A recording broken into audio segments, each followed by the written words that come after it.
All right. Hey, everybody, and welcome to Product Happy Hour, where you can go to happy hour with your favorite product people in your sweatpants. We are product folks here to share what we've learned, often the hard way, over great drinks. Why happy hour? Why not? It's the best way to get the inside scoop from grizzled vets with the scars to prove it. Thanks for giving us a listen. The best ways you can help us keep this party going is to head to our website and subscribe at producthappyhour.com. And please consider supporting the show with a paid subscription. It's either $5 a month or $30 a year. That's literally one Starbucks latte a month or one DoorDash order a year to keep this sucker going. Finally, please subscribe on Apple Podcasts, YouTube, Spotify, or wherever you get your podcasts for easy listening anywhere, anytime. We have another great interview for y'all this week. Our interviews are created as a way to ask experts in our product community questions designed to help us take your product game and career to the next level.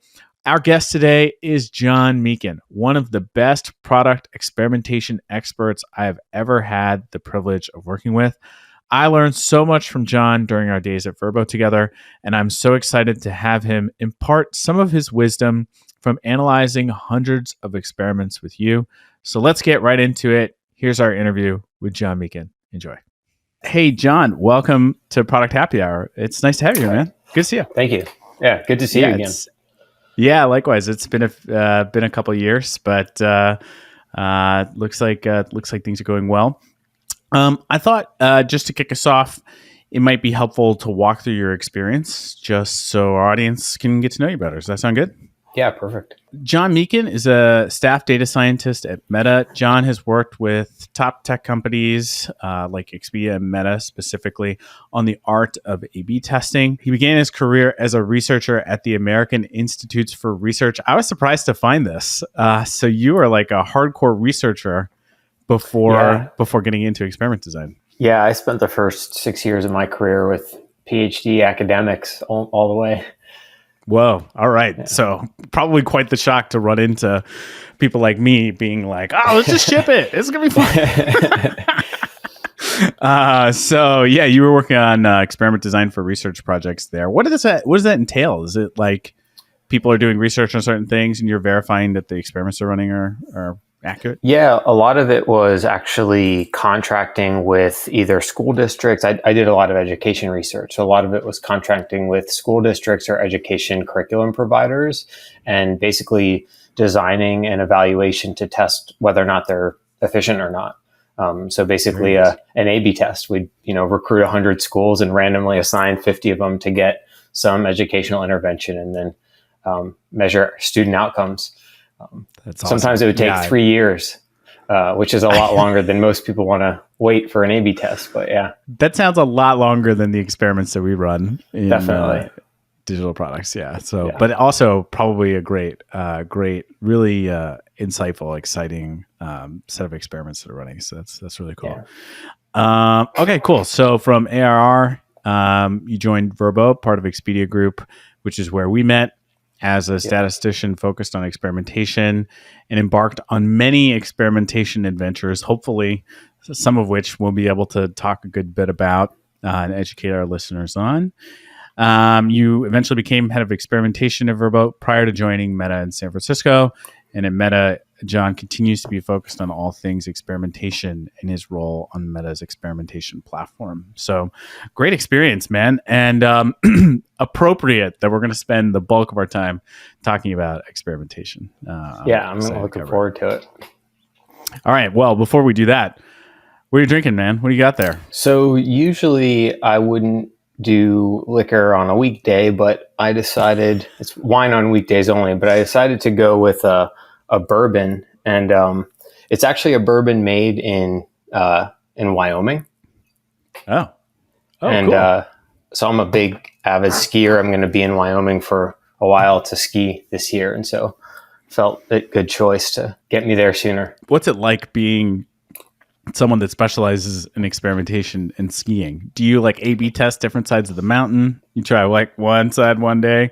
No, I know the samples. I know the sample sizes are too small. I get 15 to 20 days a year, which is, below 30, which is generally statistician rule of thumb for no stats involved. But so I don't do much experimenting. I try not to hurt myself. So experimentation can be very surprising, especially for those starting out using it for the first time. What are some of the hard truths about A/B testing that people should know? Yeah, if you're doing it right, you're going to be humbled often. Like the reason people run experiments is because they generally have no idea what's going to be the impact of the features they change. I talked about this a little earlier. Like if you already had a good sense about what the impact was going to be, you might not even need an A/B test. And so if you're running one, you're very likely going to see results that you don't expect. There's a really good Harvard Business Review article on this that sort of, I think Booking.com actually published their numbers, but I can say from experience across multiple companies, these data are real. I think it's like 10% of experiments are like successful. This is cited quite frequently in that Harvard Business Review article and empirically in my experience. And so if you just take that at face value, like, 1 in 10 things that you try are going to deliver the outcome you expected, and everything else is not.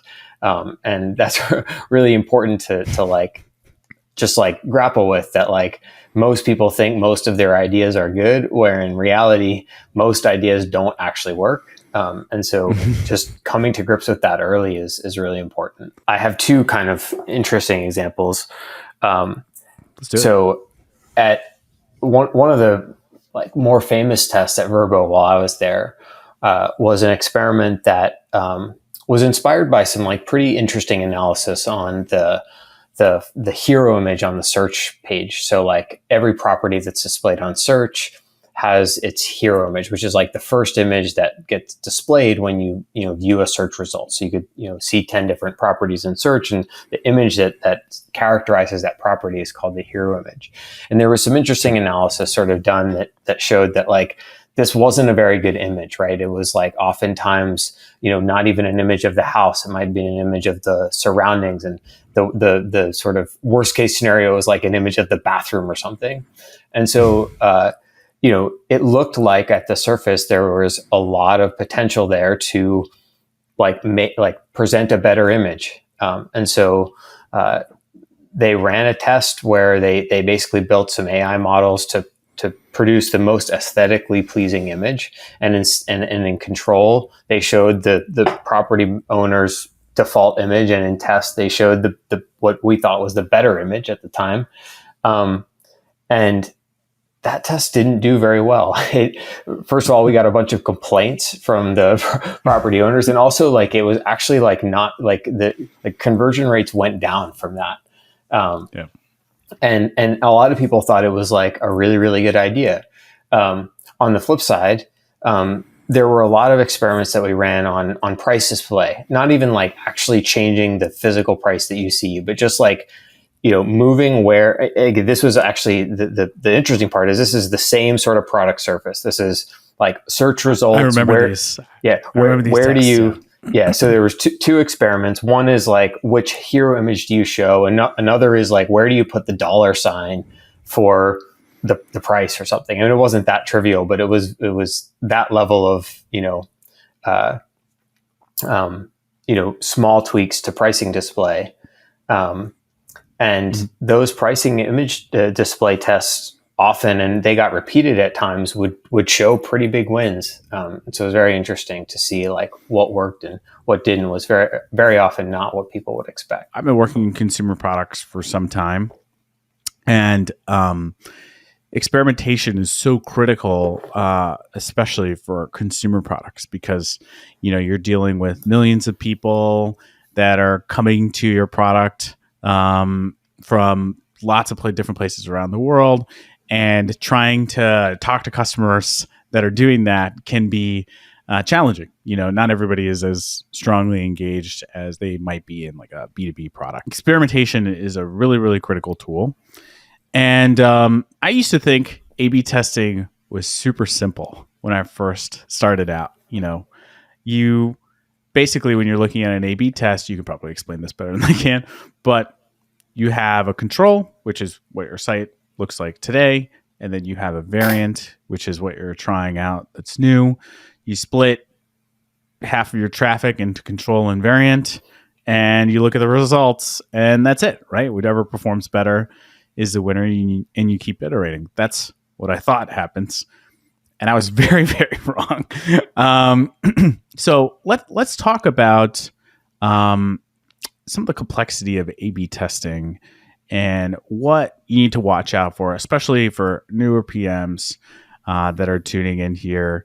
And it's a lot more complicated than than it looks on the surface, right? Yeah, for sure. I mean, I think two big things to watch out for. One is the whole process can be quite involved, and it can involve a lot of people within your org. So it's very unlikely if you're at even a medium-sized company that you're just going to go in and run an experiment in isolation.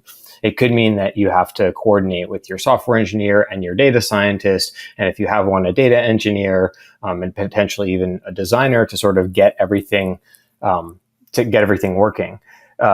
Two kind of key examples are like, one is on the metric side. You mentioned like, oh, I'm just going to split my traffic in half and I'm going to see which is the winner. And it's often not the case, or it's often difficult to actually tie the results that you have in an experiment to the actual business metric that you might track. So as a simple example, at Expedia Group, we were trying to run experiments in the conversation platform. So this was like the chatbot. And their top line metrics that they reported up to the business level were things that were actually almost impossible to measure in an experiment. And so when we went and they were trying to run experiments, it actually turned out that the metrics that they could actually have as a result for their experiment weren't exactly the same things that they could report up to the business. And that can be, a challenge and something that you have to grapple with. I think another sort of interesting one is how much knowledge the team has to have about the process and how complex things can get on the engineering side for implementing experiments correctly. And software engineers don't always have all of the right pieces in place to be able to instrument an experiment in the right way without a lot of thought that goes into it. So, one thing that happens quite frequently is you get what's called an exposure imbalance, or in the literature, it's called sample ratio mismatch, where the intention is that you split traffic 50-50, but it turns out when the data rolls in, it's not 50-50. And oftentimes you've got to wonder, like, why did that happen? Because this will invalidate your experiment results. So one of the things to really watch out for is basically what's called an exposure imbalance, or a sample ratio mismatch, which is when you try to set up an experiment and you want to split your traffic 50-50, but when the data comes in, you actually observe something that's different than 50-50. Or this could also even be you intend to split the traffic at 90-10, which is perfectly okay as well. But when the data comes in, it's not 90-10. And so this often happens because there's a lot of complexity in how you actually set up and implement the test. The main way that I see this manifest itself is in when software engineers don't actually get the critical importance of randomization. And so like an example of this, I think is like is in some ways unintuitive. At Expedia Group, or at Verbo specifically, I remember a test that we ran on the checkout. And what they were doing was there used to be a message that would pop up if you stayed in checkout too long. I think it was happening at 3 seconds. If you were in checkout and you didn't do anything for 3 seconds, it would sort of pop up and say, "Hey, do you still want to book this property?" or something like that. I remember this test. Yeah. And so what happened was the test was a 3 variant test. So 33.33, 33, 33, right? And in control, it was 3 seconds, which was prod. In test 1, it was wait 5 seconds. And in test 2, it was wait 10 seconds. And the team comes to the support group and they say, "Hey, my experiment has a really weird imbalance," because we send alerts for these things. Many sophisticated platforms will send an alert out. And they said, "Hey, we got an alert for an imbalance. Is it going to fix itself? Because it's like the results look really good." And so, I go and meet with the team, and And instead of it being 33, 33, 33, it was something like, 50, 30, 20. And it turns out that the test two group, the people waiting in checkout for 10 seconds, that thing was crushing it. Like the conversion rate was 20% lift, insane. And they're like, oh man, this was like, we hope this will fix itself. Yeah. And it won't fix itself, not anything like that. So what we discovered was the way that the test had been implemented was in control, which was, show a message after 3 seconds. The engineer had logged an exposure, or in other words, indicated a user has seen the experiment or included that user in the computation of the experiment at the 3 second mark. In test one, they were logging the exposure. They were signaling that a user should be included in an experiment at the 5 second mark. And obviously in test three, they were signaling that a user should be included in the experiment at the 10 second mark. And this led to an imbalance, a sample ratio mismatch, which completely invalidates the results of the experiment. And to see why, in concept, you can see why the engineer thought that was the right thing to do. You're sort of logging exposure, you're including somebody in the experiment at the time that they sort of see the feature that you're thinking you're testing. The problem is that at the time, the prices weren't great on Verbo checkout. They've gotten better, I've heard. But basically, the cohort of users that you were logging in control were sort of unintentionally or users that were in the shopping journey. They weren't as intentful to book, and there was a lot more of them because they were bouncing in and out of between the search page or the property page and checkout to investigate better prices. Whereas the group that was waiting in checkout for 10 seconds, they were much more intentful to book. And so you're not making an apples to apples comparison there. And it completely throws off the test readout because of the sort of complexity and how you have to think through the experiment design. And so they went and fixed that. And the test turned out to be not conclude. They ran it for a while, and it doesn't help to delay the message. Spoiler alert, not conclusive results. Yeah. Going to happen a lot. We're going to talk about that in a little bit. This is a really fascinating example because it brings up quite a few things that would help a lot of people if they knew early on, how to combat these things as it relates to exposure imbalance or sample ratio mismatch. The one thing that you were talking about was exposure.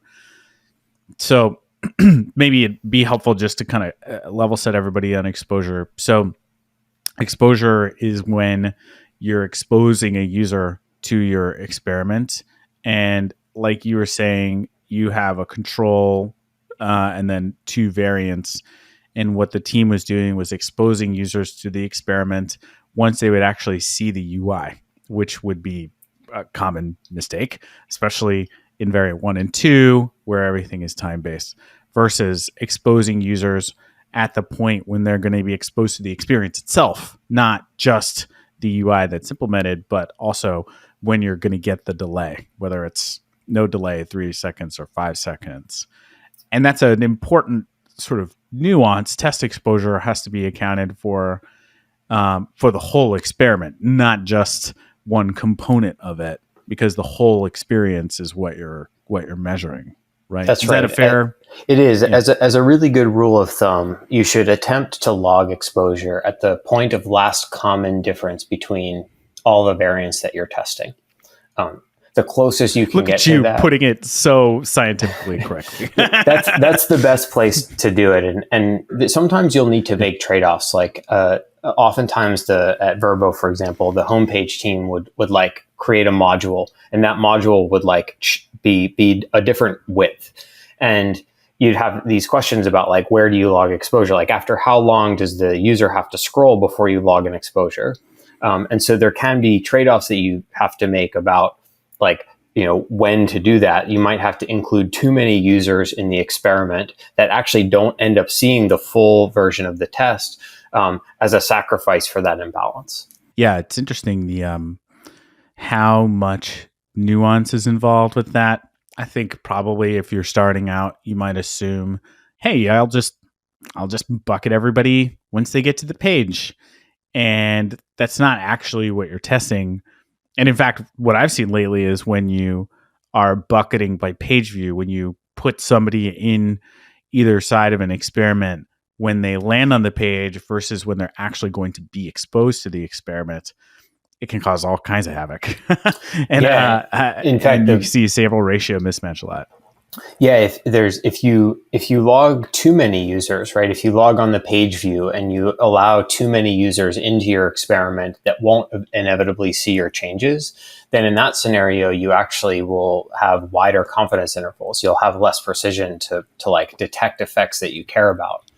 So there is a balance between getting as close as possible to like including too many users who might end up like doing your metric, but not ever actually seeing your experiment. There's like I don't know if it's like a triangle, but there's a pretty close relationship between how much traffic you're exposing that's relevant to the experiment and your sample size needed for the total experiment to measure an effect in the experiment effectively.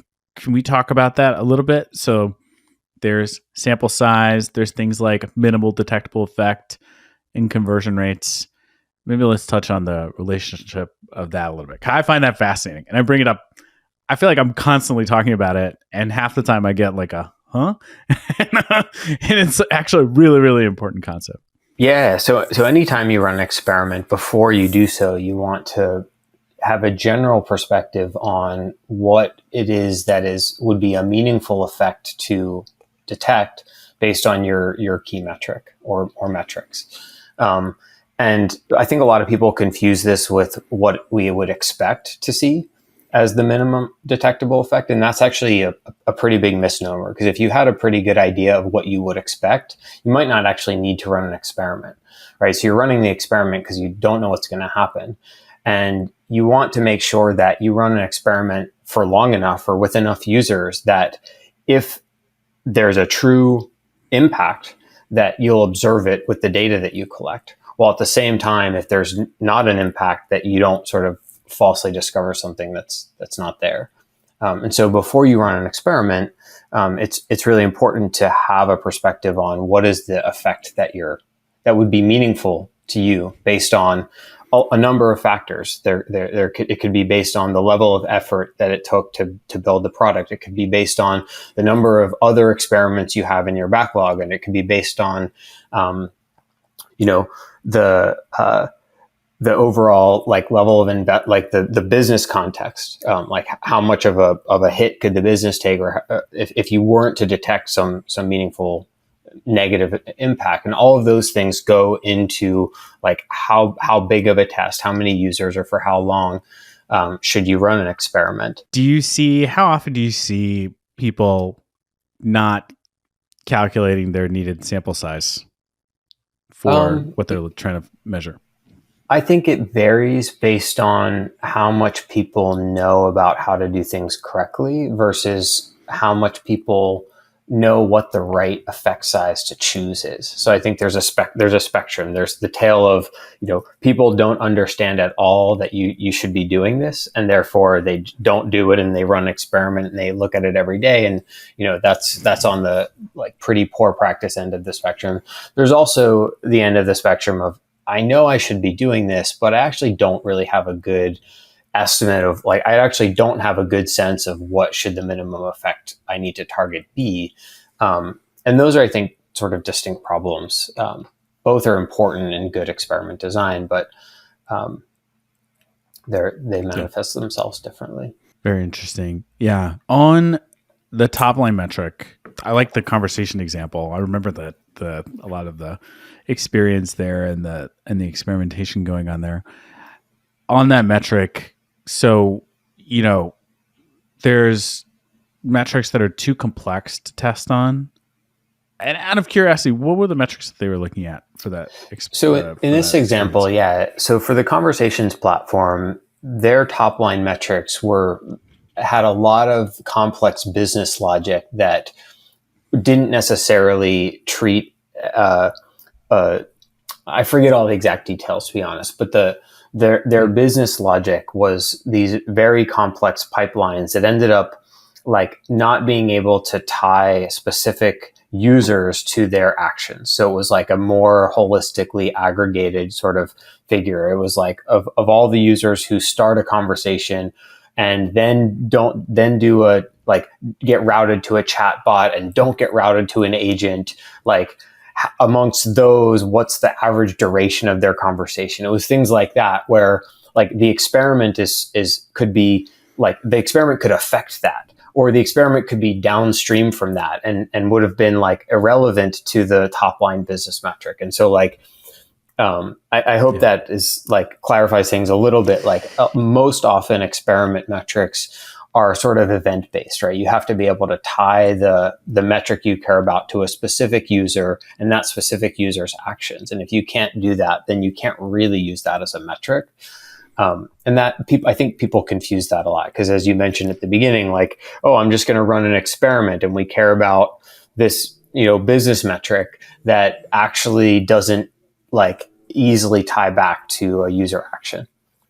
Yeah, 100% makes sense. I think there's something that we've been discussing, or I've found myself discussing as of late related to this topic, is the idea of binarized and non-binarized metrics. Binarized metrics being, probably what you would normally see, like a conversion rate or, a percentage of people that engaged in a certain action. Either they did it or they didn't. You have non-binarized metrics, which tend to be like revenue per visitor, for example. And there's issues with using a metric that's non-binarized versus one that's binarized.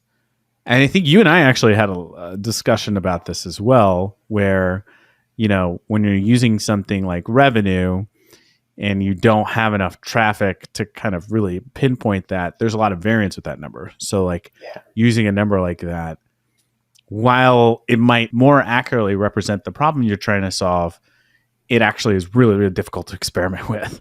Do you see that a lot too? I mean, it seems like that probably comes up.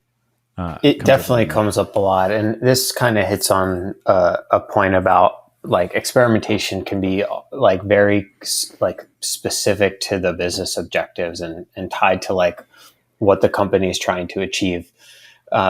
Like generally speaking at Verbo, for example, with some extreme exceptions, it was generally considered good to get a booking, right? And obviously, like you wanted to guard against the extreme cases where you were getting like tons and tons of really, really like low revenue bookings at the right, because that would like drop company revenue. But for a company like that like oftentimes experiments, to your point, because of high variance, couldn't detect meaningful changes in revenue per booking or revenue per visitor, and therefore just a conversion rate of did this user do a booking or not was sufficient. And generally like an experiment that moved the conversion rate and didn't have a detectable negative effect on revenue was generally considered a pretty big win.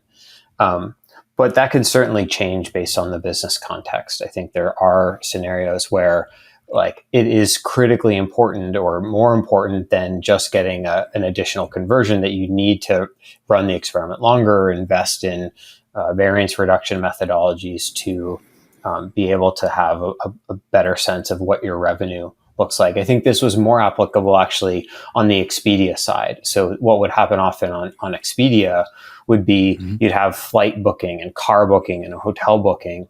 And all of those have very different revenue profiles. And there the conversation was much more critical to understand the revenue impact, because you'd then have to trade off. Like if you had an experiment that was negative conversion for cars, but positive conversion for flights, for example, you needed to resort to some other revenue metric to be able to like make that trade-off. Okay, so I think we've got everybody sufficiently freaked out and thinking hard about what experimentation is, because basically we've told everybody like, hey, you can have bucketing problems. You could have problems with your metrics. Maybe you're doing stuff that's too complicated. You could have problems with estimating how much traffic you need and what your minimal detectable effect is. And so, this is pretty serious stuff.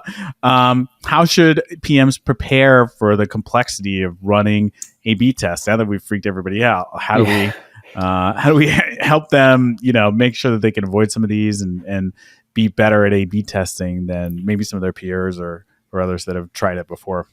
That's a great question. I think, if you're a PM starting out at any reasonable size company, hopefully there's reasonable documentation. Everywhere I've seen across all Expedia brands and Meta, of course, there's pretty good resources internally for how the platform works. And those are generally really good starting places. If you're going to start running experiments, there's likely people that have written a lot about how experimentation works at your company, and you should follow those guides.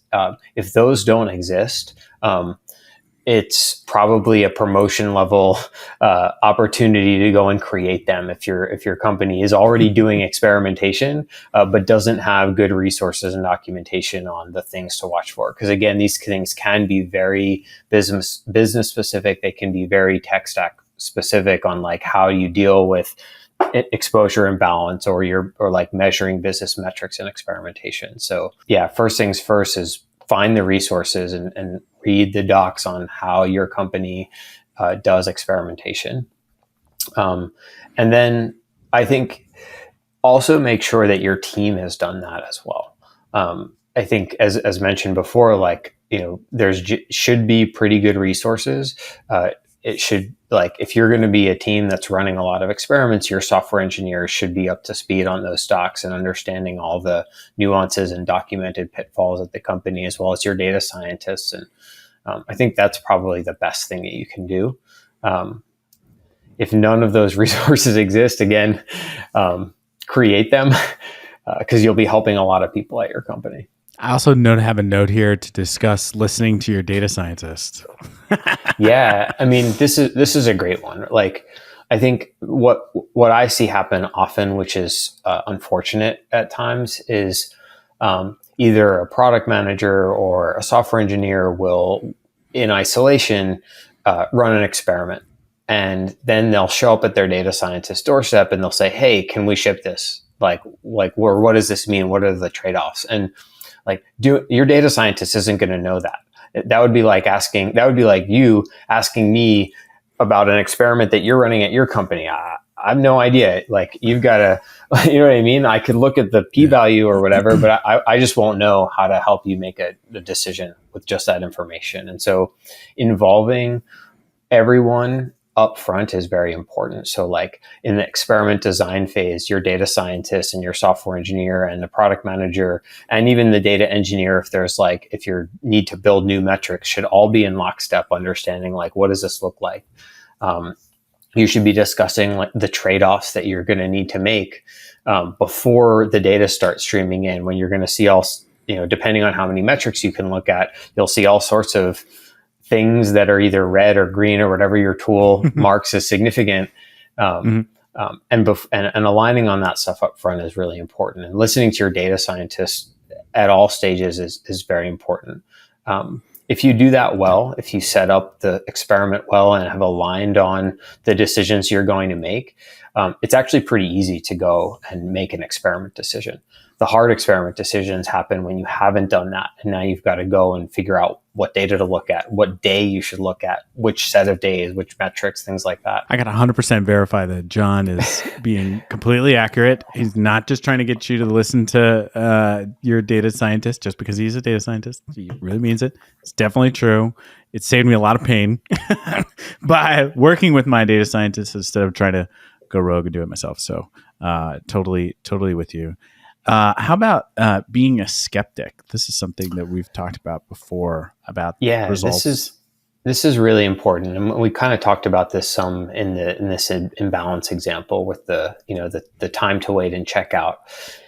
In that experiment, the result for comparing the control version to the test 2 or whatever, that was 10 seconds waiting, that was some crazy thing, like a 20% uplift.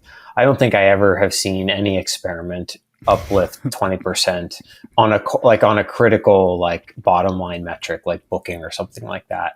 And so when you see that kind of stuff, even if it's not that extreme, you should always be a super healthy skeptic.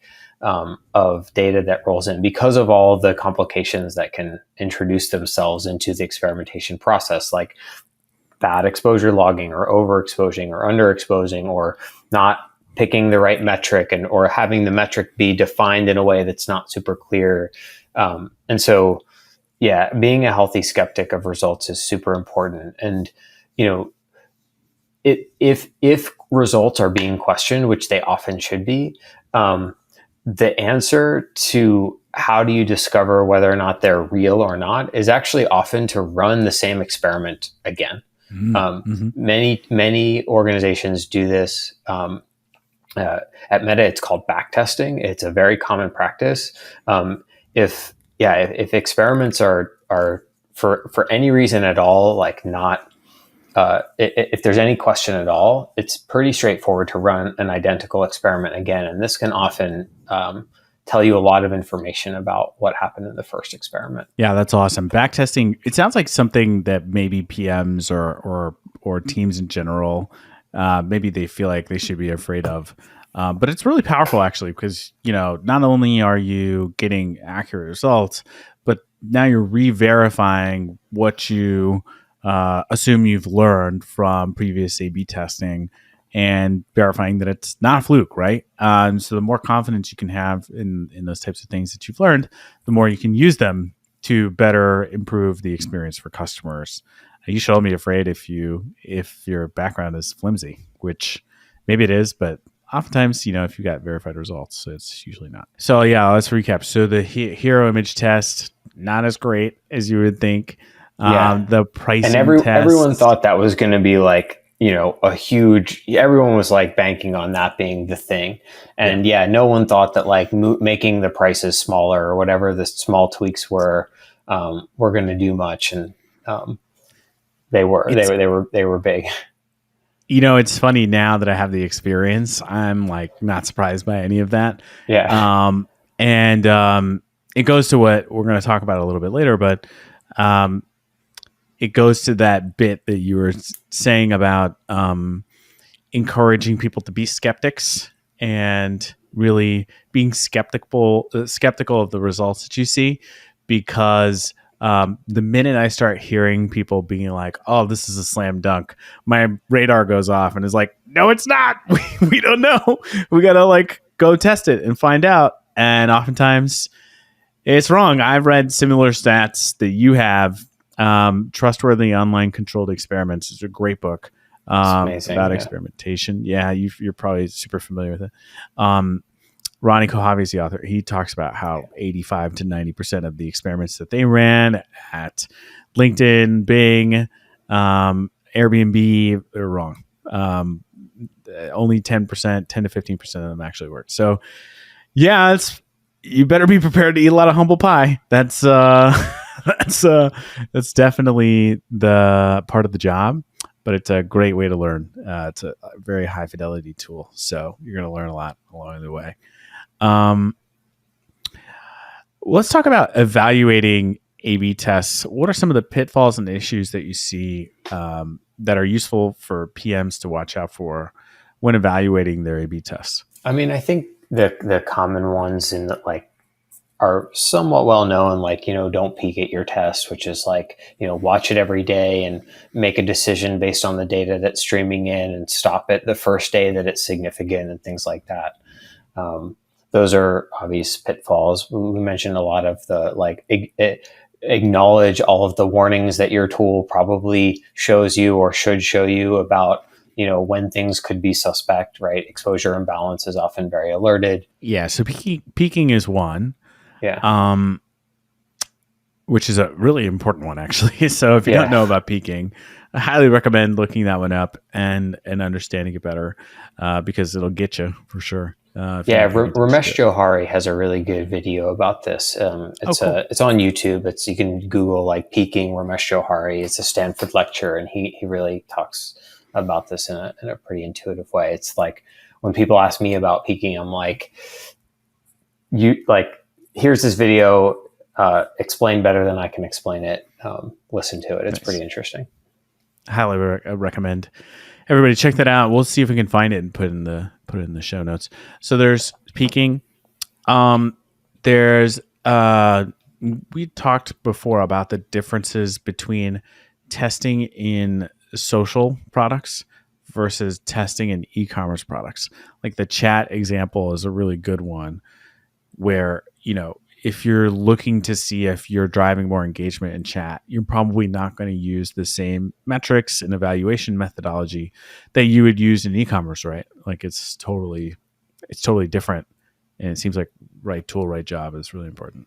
Yeah, I mean, I don't know if I'd categorize this as a pitfall per se, but I think it's very Yeah. important to understand that experimentation is has a lot of business context, and like the way that an organization runs and evaluates experiments is very contextual to the business context and the business process and like what the objectives of experimentation are at a business. And that can vary quite significantly depending on the business that you're in.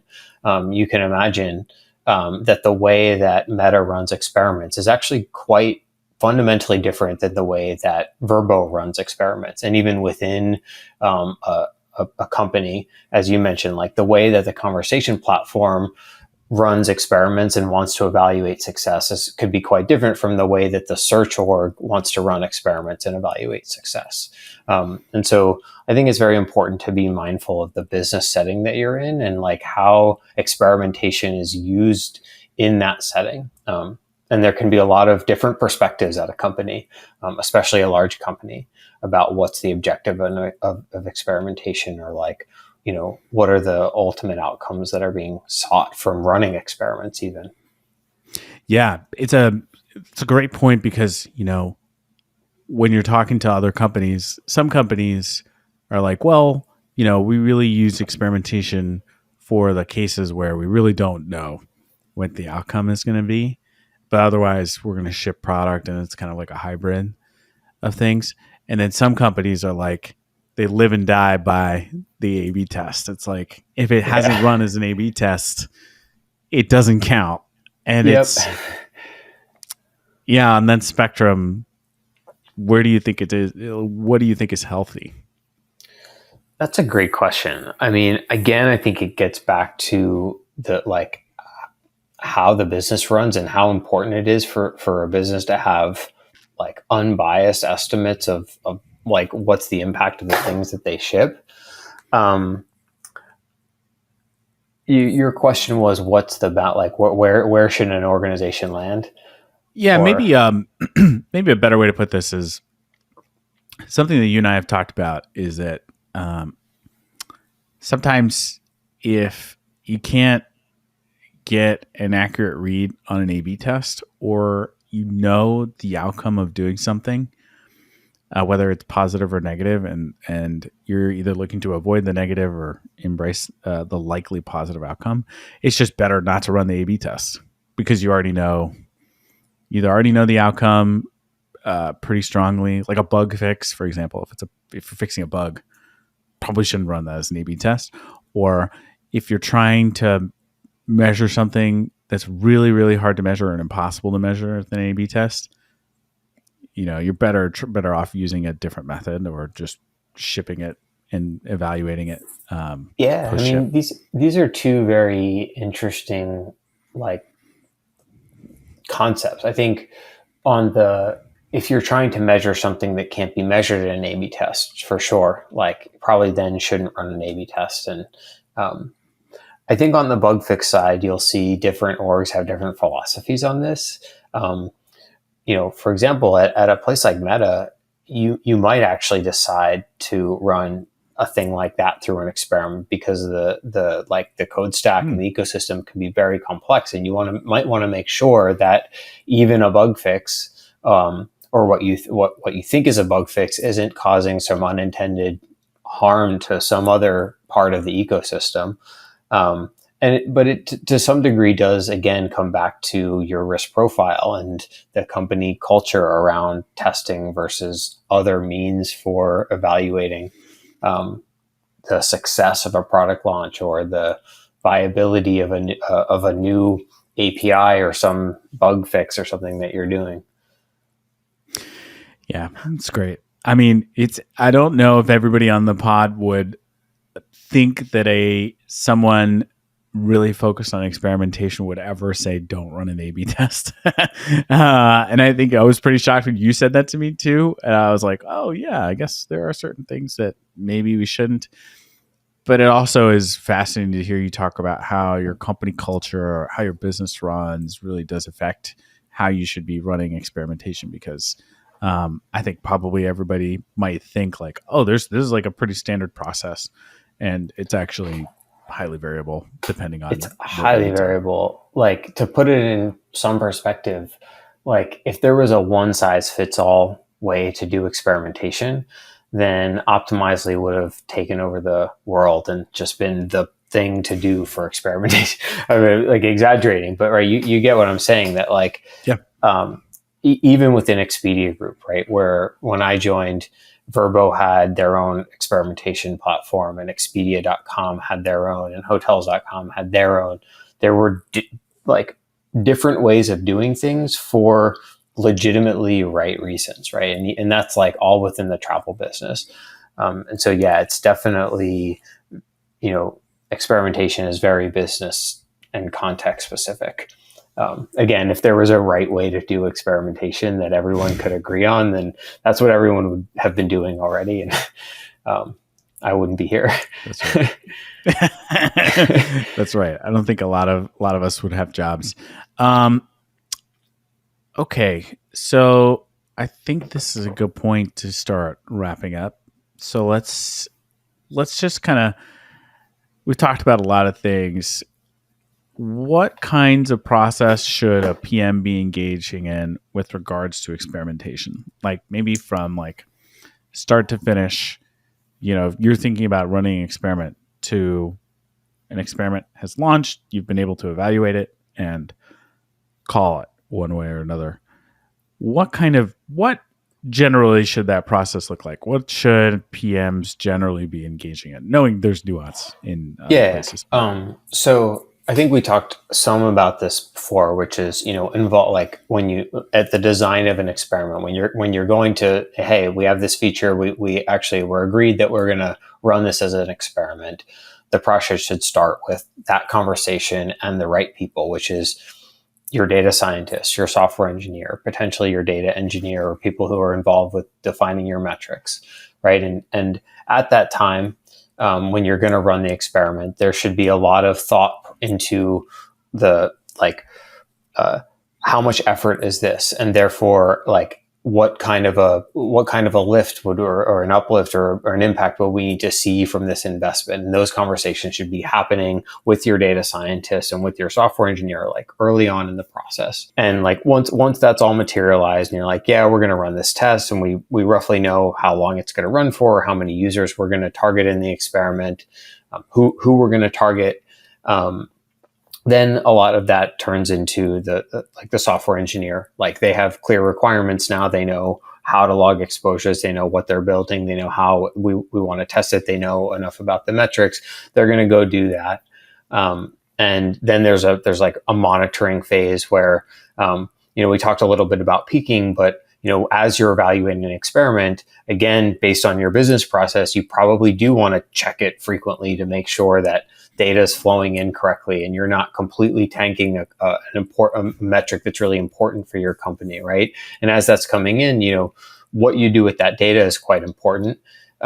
It's probably okay to peak at an experiment if you're going to turn off experiments that have huge regressions in your company, your most important company metrics. If the next step is not to, say this was a complete failure, but to sort of go back to the drawing board and use that information to test again and to learn what might have caused this, or maybe it was just a false positive. You actually don't know. And if you've done all of that, I actually think the evaluation phase, like once you've gotten to a agreed upon stopping point, and evaluating whether or not you should make a ship decision, if you've done everything right up to that point, which is align on the trade-offs and align on the metrics and make sure you're agreed on how it's going to be evaluated, that part can be pretty straightforward. It does. It's like involve your data scientist early to design the experiment and how you're going to call the experiment up front so that you can avoid a lot of pain later on. Basically, is great advice. Yeah, that's perfect, man. And I definitely is corroborated by my experience. Definitely some experience of you and I working together on it. And yeah, that's good. That's great, man. All right. So, And any also, parting thoughts? Oh, just to please. add to, No, no, yeah, please go just ahead. to add to that, like, Yeah. I think if you're doing this in isolation on your own individual team, um, it's a miss, right? If you have a good process like that, um, like this should be something that's ingrained within your company or your org, to like codify that into trainings or documentation, or just like a unified philosophy on how experiments should be run at the company. And if your company doesn't have that already, building that is a real value. And if it does that, have that already, iterating on it or improving on it, or making sure that like everyone on your team has a pretty good sense of the philosophy for how we run experiments at this company is really important. And the It process that reminds I laid me. out, yeah, go ahead. Oh, yeah, please, please, please. No, no, no. Finish that. I was just gonna say the process I laid out is, what I think is good, but again, I haven't worked at millions of companies. There may be a better process for a particular product area that is already thought out through, that has already been thought through by people running experimentation there, and like adhering to that process and making sure you understand why it's in place is really important. Yeah, for sure. What you were talking about earlier, about the policy of a company and having clarity there, it reminded me of the halcyon days of when we were at Expedia Group at Verbo, and our experimentation policy had grown outdated, with a lot of gaps in it from what we had learned up to that point about experimentation. And it's just a good lesson in the fact that not all of the senior people also have it figured out, because we would argue about it for weeks and weeks and weeks about, hey, we need to change our policy to reflect this. And then the minute we'd try to change it, everyone would be like, well, no, I learned something else. And like we would, butt heads about it. So, if you're a PM at a company, taking initiative with your experimentation team to try to hammer that out is a good idea, because there's a pretty decent chance that it hasn't been updated, or maybe you haven't gotten what the new stuff that you've learned. I mean, we used to lock ourselves. I remember this. I got Yeah. sick of it. I got sick of everybody just butting heads about it. So I locked everybody into a room, and I was like, we're going to do this every week. And we're going to sit here and we're going to hammer out this policy weekly until it's done. and we never got to done, but we did get a lot better about like, hey, how should we be calling things? How should we be setting things up? And having those types of discussions, facilitating them as an engineer, or as a PM, that can be like senior principal level type stuff that can really help your company, help your teams out. Totally. Driving alignment across multiple, or like orgs or pill, whatever, running experiments, is really important, and it's hard work. To your point, like we were in lots and lots of conversations with me and you and Bobby and whoever else, just like figuring out like what is the like how does this company how should we be running experiments here. Those are not easy conversations to have. There's a lot of differing opinions, but if you don't get to a reasonably aligned stance, it's going to be difficult, because you're going to have different people thinking different things about what the objective of this thing is. And Yeah, 100%, man. Well, we've reached the end. My glass is pretty much empty.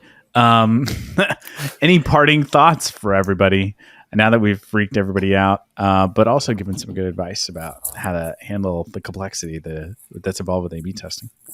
Yeah, parting thoughts. I think something we talked about, or we didn't touch on much, but it has come up recently in the process is, okay, you've done everything, you've aligned the org on how should we be doing this, you've met with your data scientists, you've agreed on an MDE and all that stuff, and you've run your experiment and you get your results.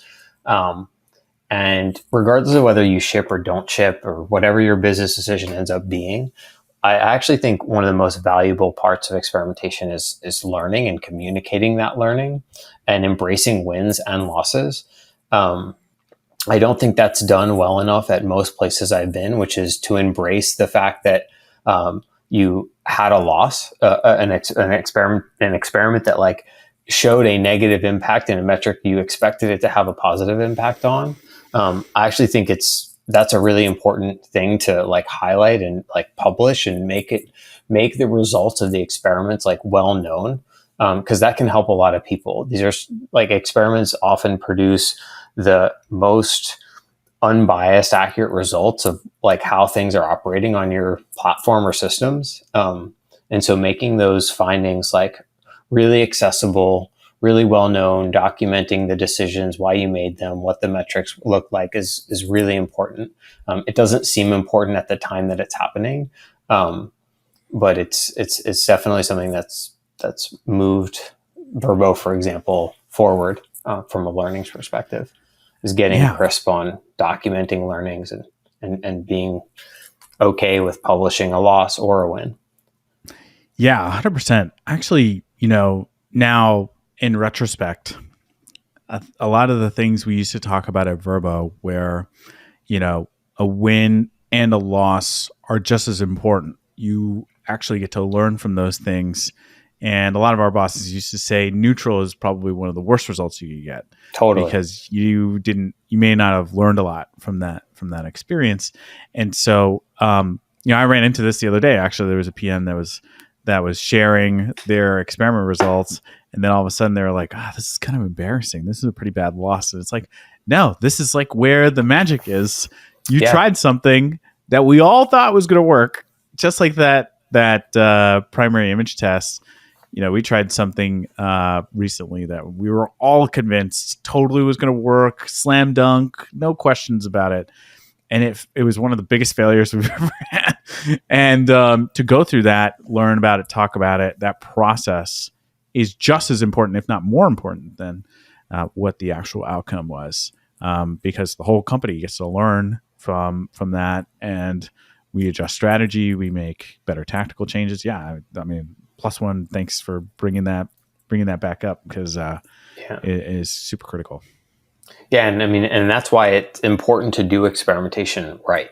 If following the rules and listening to your data scientists and reading sort of basic documentation on how to do these things right, it's important, because you don't want those learnings to be coming from a bad process like peaking. Again, it might be okay to peak, but it's not okay to peak and then communicate those results as learnings to the business that are going to derive sort of like, value of like this information that you're sharing. Yeah, 100%, man. All right, dude, we did it. Yeah. This is a great conversation, man. Yeah, thanks. Yeah, thank you so much, John, for joining us for a happy hour. And where can people find you? I more often than not that you think, get hit up by ex-coworkers on LinkedIn about experimentation questions. So I'm not going to disclose names or give counts, but I definitely get more questions about experimentation from ex-colleagues than you'd imagine. So feel free to reach out to me on LinkedIn if you have follow-up questions. And I'm on the platform reasonably well.